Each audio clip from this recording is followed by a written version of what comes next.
أعوذ بالله من الشيطان الرجيم بسم الله الرحمن الرحيم الحمد لله رب العالمين والصلاة والسلام على سيدنا محمد وآله وأصحابه أجمعين وقالوا لا يدخل الجنة إلا من كان هودا أو نصارى وقالوا aytıptı köpşö türünde yani köp kişi aytıptı degen söz la yedkhulal cennete cennetke kirmeyt dep aytıptı bular illa tek kana men kana huden tek kana yahudiler kiredi dep aytıptı. Demek bu yahudilerдің sözü. Bu jerdegi hudan degen söz ha idun degen sözdün köpşö türü. Ha idun taibun mağnasında, raciun nemese taibun tavba etuşu mağnasında. Bu Yahudiler yani tavba etuşlar degen mağnada o Yahudiler degen söz. Huden yani bu da bir ademi söz. Ana Vahabiler de aytады o biz Allah Taala'nın atından Vahhab degen Allah Taala'nın atından bizden yemiz şide. Жақсы bir narse degen siyaqtıga keltiredi da. Bu жерден түсінеміз, жақсы bir есім ат адамды құтқармайды. Яһудилердің де діндері, не қара тауба етушілер, насранилердің, христиандардың да насара, яғни жәрдем ету, бұлар жәрдем етушілер, Құдайдың, яғни пайғамбар, Иса пайғамбардың жәрдемшілері мағынасында ғой. Бірақ бұл сөз болып қалатыр. Ne deydi? Bu Yahudiler ne depti? Yahudilerden başka kişi kirmeydi cumaqqa depti. Au Nasara nemese Hristiyanlardan başka kişi kirmeydi depti. Bu endi Hristiyanlarning sözü. Bunu deydi İbn Abbas radiyallahu anh'ın rivayatında aytıladi. Ne deydi bu? An İbn Abbas qala lamma qadama ahlun Najran minen Nasara Hristiyanlardan Najran Hristiyanlardan bir top adam geldi ala Resulullah sallallahu aleyhi ve sellem Peygamberimizga sodan keyin atatkum ahbarul yahud Yahudilerдің ahbarları yani galımları da barıptı fatanazau inde Resulullah sallallahu aleyhi ve sellem bular Peygamberimizдің aldında tartışıptı bir-birinin faqala Rafi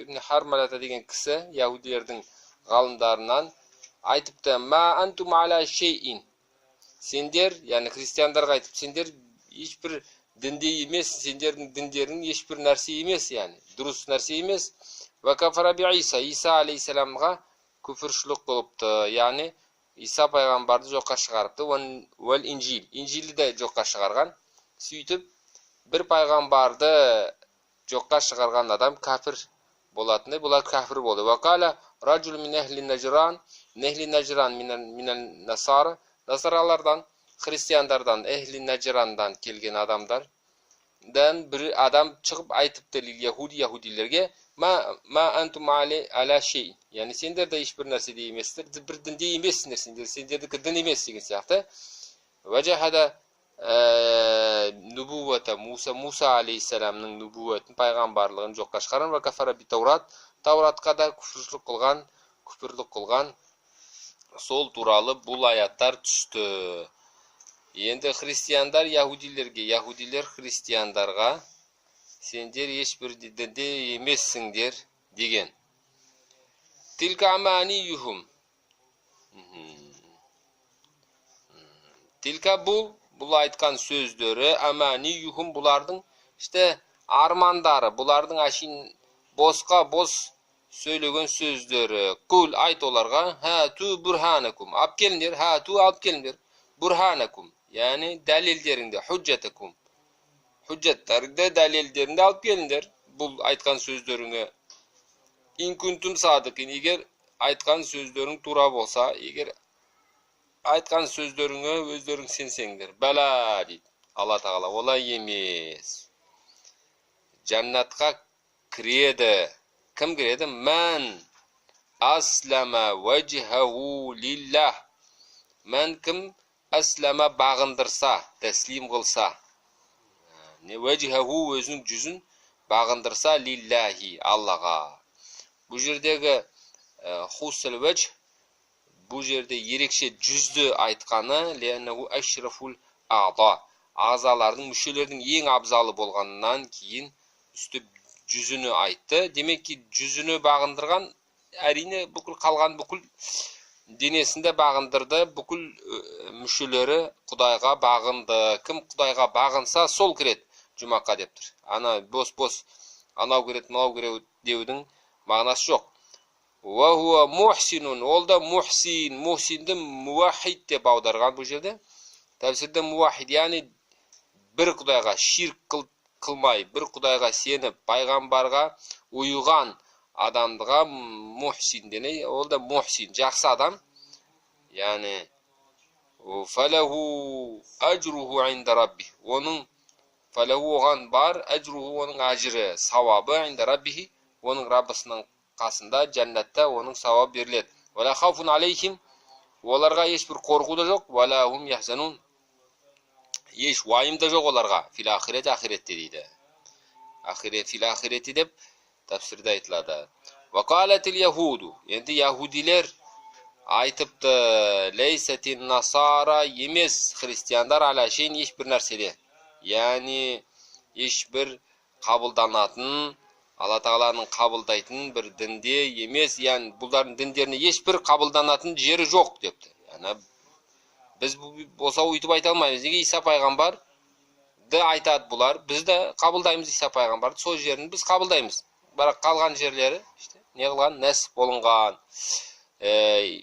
Инжил Алла Тағаланың түсірген кітабы, сөзі, бірақ қазір жоқ, өзгеріп кеткен. Оны да қабылдаймыз. Вақалатин насара, насаралдар да, христиандар да айтыпты, бұларға ашуланды, бұлайсатил яхуду аля шейн. Яхудилер ешбір нәрсе емес, дінде ешбір дұрыс нәрселер жоқ, бірақ Мусаны сөйтіп отырып, Муса алейхиссаламды Таурат кітабында жоққа шығарған. Яғни бұлар да періштелерге сенеді. Яғни бұл жерлерін жоққа шығарған. Вахум ятлунал китаб. Бұлар болса кітап оқитын адамдар, христиан яхудилер кітап оқиды, біліп отырып жоққа шығарады бір-бірін. Мұсылмандарға келген кезде де бірігіп кетеді.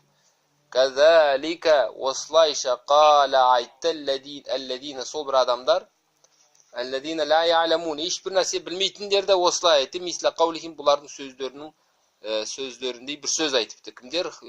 Мушриктер, араб мушриктері, және басқаша да діндер, яғни христиан, яхуди болмаған, басқа адасқан діндерді барлығы осындай сөз айтады. Не дейді олар? Әрине бұлар осы христиандар мен яхудилерді де жоққа шығарады, мұсылмандарды, яғни бұларға ешкімнің діні жоқ. Сөйтіп айтады, фаллаху яхкуму бейнахум, бірақ Алла Тағала хүкім шығарады бұлардың арасында, бейнахум яумал қиямет, қиямет күнде фима, сол бір нәрселерде кәну болды, олар фихи яхталифун. Ол нәрседе ихтилафқа, яғни тартысқа түскен нәрселерде Алла Тағала хүкім береді. Яғни сендердің бос-бос сөздерін ешкімге керек емес. Вәмән азламу, вәмән кім азламу, залымдырақ болалады, миммән сол бір адамдан, мәна масаджид Аллахи, Алла Тағаланың мешіттерін бөгөттеді, ән юзкара, зікір етілуінен фиха, оларда исмуху, оның есімі. Алла Тағаланың есімі мешіттерде зікір етілуіні бөгөттеген адамнан кім залымдырақ бола алады? Яғни биссалати ва таспих, намаз және таспихаттар менен таспих етуді, зікір етуді, намаз оқуды бөгөттеген адам. Немесе васа және жүгірді, яғни бүкіл күшін салып жүгірді, тырысты, фи харабиха, оларды жұғуға. Олар мешіттерді жұғу, немесе жауып тастап, кілт салып тастап, адамдарды кіргізбей, адамдардың намазына, ибадаттарына бөгет жасау менен жүгіріп тырысқан адамнан кім залымдырақ бола алады? Улайка ма кана лахум. Улайка бұл адамдар, бұл істі істеген, бұл оңбағандықты, опастықты істеген адамдар, ма кана болмады лахум, олар үшін ан ядхулуха, оған кіру. Яғни ол мешіттерге кірулері жоқ, илля хаифин, тек қана қорқып барып кірулері бар.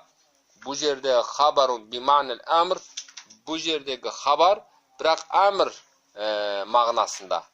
Бұл жерде айтады, олар кіре алмайды мешіттерге қорықпай, мешіттерге кіре алмайды дегені, бұлар мешіттерге қорқусыз кірмесін, біздерге әмір.